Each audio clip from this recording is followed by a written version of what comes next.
Bine ați venit la un nou episod din seria interviurilor inspiraționale Oameni de 10. Dr. Alina Giucă este medic primar cardiolog la Spitalul Clinic Județean de Urgență Craiova. Îmbină perfect rigoarea profesională cu empatia și grija pe care o are pentru fiecare pacient aflat pe patul de spital. Este o femeie puternică, curajoasă, demnă, un exemplu pentru noi toți în fața provocărilor vieții. Pregătiți-vă să fiți inspirați de o poveste a unei femei de 10 și a unui medic de 10. Bună ziua, doamna doctor, vă mulțumesc mult că ați acceptat invitația mea. Mulțumesc și eu, Ana Maria, și aștept cu interes să vedem ce... Avem 20 de minute alocate pentru interviu. Noi cu siguranță am vorbit 20 de zile despre toată activitatea dumneavoastră, dar v-aș întreba pentru început ce v-a determinat să alegeți cardiologia și cum ați ajuns la Spitalul Județean. Mie mi-a plăcut foarte mult de mică, pentru că mama mea a fost medic și neavând cu cine să ne lase acasă, practic noi am crescut în spital. Și era așa o atmosferă frumoasă, erau ca într-o familie și atmosfera asta mie mi-a plăcut foarte mult, îmbinată cu rezultatele pe care le aveau și cu mulțumirea bolnavilor și practic eu am fost determinată de mică, n-am avut niciun dubiu că voi face medicină și asta am făcut. Cum am ales Spitalul Clinic Județean de Urgență din Craiova, a fost o conjunctură în care a trebuit să mă întorc din București, unde mi-am făcut pregătirea ca medic rezident, și din motive familiale m-am întors în orașul de Baștină. Așa am ajuns la Spitalul Județean de Urgență din Craiova. Cum arată o zi pentru dumneavoastră? Cât de mult munciți și cât de multă zbatere există în spatele succesului? Este foarte multă muncă, o zi de muncă începe dimineața la 7 și ceva și se termină seara, n-aș putea să spun, în unele zile la ora 18, în unele zile la ora 22. Nu se poate să fii medic fără să muncești foarte mult. Nici nu știu dacă să numesc zbatere, pentru că ce faci din pasiune și ești foarte determinat și atunci destul de rar simți oboseala. Dar muncim în permanență, pentru că sunt tot felul de noutăți, noi trebuie să fim la curent, citim, facem activitate de mentorat, pregătim conferințe, îi pregătim pe cei tineri. Este ceva foarte pasionant și dinamic și mie îmi place foarte mult. Care au fost cele mai mari provocări sau care sunt în continuare cele mai mari provocări de care vă loviți, astfel încât să puteți să rămâneți în continuare cu entuziasm în fața pacienților? Din păcate, marile provocări sunt determinate de sistem, de legislație și de tot ce înseamnă lipsa unei strategii pe termen lung în domeniul sanitar. Lucrurile nu mai sunt previzibile, nu poți să-ți faci un plan, pentru că dacă cumva se schimbă, eu știu, ceva în conducerea sistemului, indiferent la ce nivel, totul se anulează și se ia de la zero. Prin urmare, nu există predictibilitate. Este foarte greu în condițiile astea să și motivezi oamenii tineri, pentru că ei nu știu ce îi așteaptă a doua zi. Și atunci lucrurile sunt foarte fluide și dinamice, așa, dar într-un sens negativ. Și asta este pentru mine cea mai mare provocare. Neexistând o predictibilitate și o coerență în desfășurarea activității, m-ai întrebat care e zbaterea. Da, asta este una dintre zbateri, pentru că este extrem de obositor să te străduiești tot timpul să asiguri, uneori din fonduri proprii sau din fonduri împreună cu colegii, să asiguri condițiile normale de desfășurare a activității unui doctor. Pentru că un doctor are foarte mult stres în spate legat de patologia bolnavilor, de pregătirea lui, de uzura fizică, este și o uzură fizică foarte importantă, peste care se adaugă un stres care este incomensurabil al organizării activității de zi cu zi. Într-adevăr, asta este o mare povară, pentru care noi nu am fost pregătiți. Cum reușiți totuși să vă mențineți motivația și pasiunea pentru medicină și pentru a fi prezentă cu empatie, cu bunătate în fața pacienților dumneavoastră? Și vă întreb asta cumva și ca un sfat pentru tinerele generații de medici. Eu sunt... De felul meu sunt așa mai entuziastă și optimistă și vulcanică uneori. E în firea mea.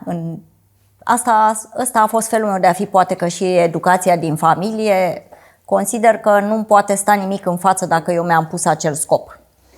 În al doilea rând, sunt foarte pasionată de ce fac și atunci chiar dacă sunt extrem de obosită azi sau mâine, am în interior motivația, pentru că e pasiunea vieții mele medicina și mai ales cardiologia, și îmi găsesc motivația să merg mai departe. Și atunci se încarcă bateriile într-un interval de câteva ore și o luăm de la început. Ce mă mai motivează foarte mult este prezența tinerilor lângă mine.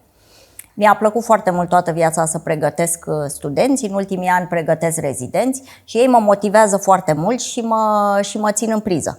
Pentru că îmi place să le arăt, să le explic, să le împărtășesc din experiența mea. Este extrem de important să ai un mentor și să-ți arate partea practică, pentru că în afară de teorie, partea practică legată de experiența fiecăruia este extrem de importantă și atunci este foarte util să ai pe cineva care să-ți arate cum trebuie să te descurci în hățișul ăsta, care cam așa îl percep la început de meserie. Este un hățiș, nu știi ce să faci mai întâi, nu știi ce să înveți mai întâi, nu știi cum să... Și este foarte important să-ți dea cineva o direcție.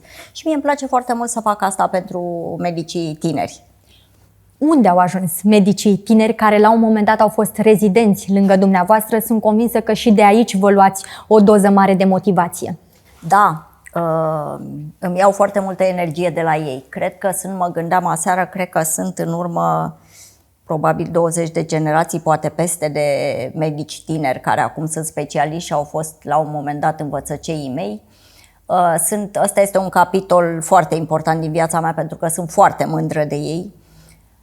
Marea majoritate, mulți sunt cardiologi, alții sunt și din alte specialități. Marea majoritate sunt în centre universitare mari, în spitale mari din țară. Mulți dintre ei sunt șefi de secție, mulți dintre ei sunt în colectivul în care lucrez acum și fie pe învățământ cu grade universitare, fie medici în rețeaua Ministerului Sănătății. Sunt foarte mândră de ei. La Spitalul de Urgență din București, la Spitalul Orele din Galați, la Spitalul din Brașov și, bineînțeles, în toată regiunea din prejurul Craiovei. De altfel, și băiatul dumneavoastră urmează medicina, este rezident, se pregătește aproape să termine facultatea și perioada de pregătire, de fapt, că și facultatea a terminat-o. Cum este pentru dumneavoastră să fiți la rândul noastră mama unui băiat medic și prin prisma acestei poziții, ce sfat le-ați oferi medicilor tineri sau celor care poate se gândesc să mă duc, să nu mă duc la medicină? De ce să țină cont? Copilul meu este cel mai mare motiv de mândrie. Ca orice părinte se bucură pentru copilul lui. Într-adevăr, e rezident în anul 6 și face cardiologie, în curând o să termine. A fost alegerea lui, și medicina și cardiologia au fost alegerea lui. Ce sfat le-aș da tinerilor pentru a alege această meserie? Dacă nu sunt pasionați, să nu o facă. Pentru că efortul pe care îl depui, atât fizic cât și mental, toată viața, stresul la care te supui, nu poți să-l faci și nu poți să-l duci pe termen lung dacă nu ești pasionat de această meserie. Te încarci foarte mult cu energie negativă, cu stres psihic legat de suferința pacienților, de suferința familiilor. Este un lucru foarte important și asta mă încerc să învăț și pe tineri. Trebuie să fii empatic, trebuie să susții și familia care nu de puține ori înțelege mai greu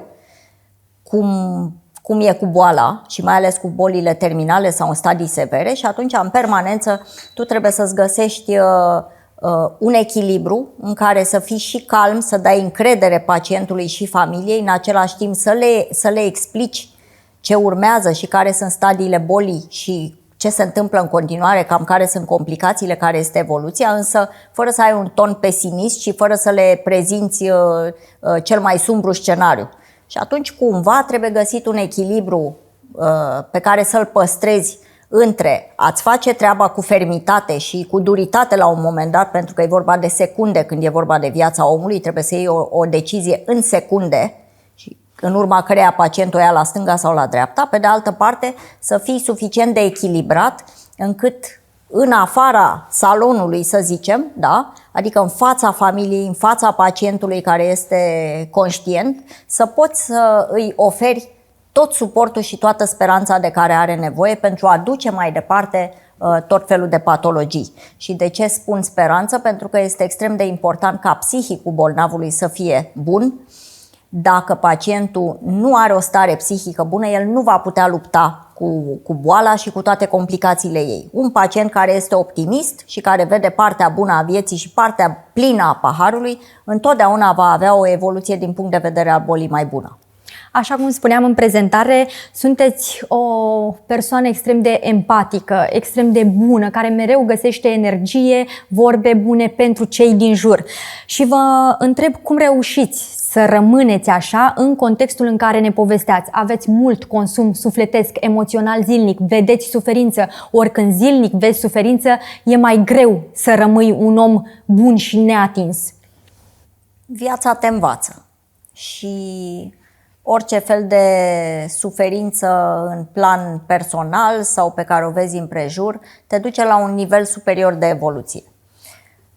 Sigur că ține și de felul de a fi al fiecăruia, sigur că ține și de ce ai văzut în familie, la părinți, la bunici și atunci ai o anumită direcție și o coordonată și nu e greu, e firea ta să fii. Cel puțin mie nu mi se pare că e un efort, nu mi se pare că a venit de undeva din afară.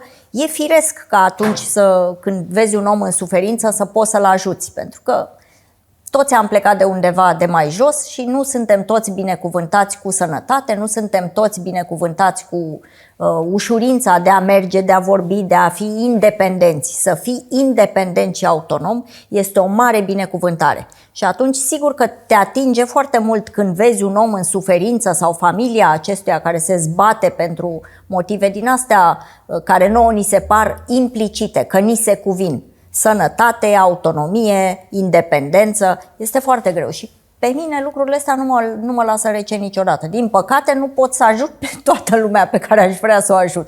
Ajutați în tot timpul anului pentru că știu foarte bine ceea ce faceți, dar mai ales în perioada aceasta a sărbătorilor când mai mulți oameni vin și vă uniți și aveți forță mai mare în acțiunile de caritate. Acum vă pregătiți să fiți Moș Crăciun pentru mulți copii din localitate. Știu că nu vreți să pară o laudă, dar nu este vorba de asta. Aș vrea să ne povestiți puțin despre aceste acțiuni pe care le faceți de Crăciun, pentru că astfel poate inspirăm și pe alții, pentru că despre asta este vorba la Oameni de 10, despre a motiva și a inspira pozitiv. Întâmplarea face că în viața de zi cu zi am avut ocazia să cunosc tot felul de oameni cu probleme și am avut și eu recent o problemă de sănătate și în centru unde îmi fac recuperarea fizică am cunoscut un băiat care are nevoie de recuperare zilnic de cel puțin 3 ani jumate și atunci am decis că o să-l ajut cu tot ce pot eu și pornind de aici a venit și perioada sărbătorilor. I-am mobilizat pe prietenii mei din asociația pe care o cunoști, pe colegii mei și mai am un grup de fini și prieteni de-ai lor cu care în fiecare an reușim să ajutăm niște copii din satele defavorizate din județ și ne strângem câțiva și încercăm să le îndeplinim cu niște cadouri, să aducem un zâmbet pe fața copiilor necăjiți. Fie că e legat de boli, fie că e legat de lipsuri financiare, adică în funcție de necesitățile fiecăruia. Practic demonstrați că Moș Crăciun există, pentru că sunt copii care poate nu ar fi altfel ajutați și în această dorință a dumneavoastră de a ajuta, îl faceți pe Moș Crăciun posibil pentru ei. Da, depinde cum îl definim pe Moș Crăciun. Dacă Moș Crăciun există pentru fiecare dintre noi și este dorința de a îndeplini sau de a avea ceva, în momentul în care copilul respectiv sau persoana respectivă se trezește la ușă sau la poartă cu un cadou care întrupează fix idealul pe care l-a avut, atunci sigur că da, Moș Crăciun există pentru noi toți. Care sunt principiile și valorile după care vă ghidați viața și cariera? Și vă întreb asta pentru că eu cred că suntem într-un context social în care e bine să ne definim valorile și să ne gândim la ele, personal, dar și la nivel de comunitate. Demnitatea. Să nu renunți niciodată la demnitatea ta. Să nu renunți la principiile educaționale elementare pe care le-ai primit și pe care le-ai văzut în familie. Educația. Să nu renunți niciodată la educație. Întotdeauna să fii mai bun. Astăzi să fii mai bun decât ieri. Mâine să fii mai bun decât azi. Perseverența. Perseverența cu care îți urmărești scopul și determinarea pe care o ai. puterea interioară și puterea interioară ți-o construiești tot prin educație și încercând să te înconjuri de oameni care îți priesc, oameni care sunt pe același palier energetic, emoțional. Cred că e un cumul de factori. În încheiere v-aș întreba ce înseamnă pentru dumneavoastră să fiți parte din campania Oameni de 10 și care ar fi principala lecție pe care ați vrea să le transmiteți oamenilor care ne privesc. Mă bucur foarte mult că sunt parte din această campanie. Îți mulțumesc pentru că tu faci foarte mult pentru comunitate și încerci de fiecare dată să ajuți cu ce poți tu. Și cred că lecția ar fi, haideți să fim oameni. Să fim oameni cu sufletul, cu emoția, cu tot ce putem noi. Să încercăm să fim cât mai corecți, cât mai drepți și cât mai educați fiecare dintre noi, ca să fim un exemplu. Pentru că eu cred că s-a pierdut puterea exemplului. Trebuie să ai un exemplu pe care să-l urmezi și în familie, și în meserie, și în viață. Trebuie să ai un exemplu. Cred că asta este, să ne recuperăm exemplele. Mulțumesc foarte mult! Și eu mulțumesc foarte mult, Ana Maria!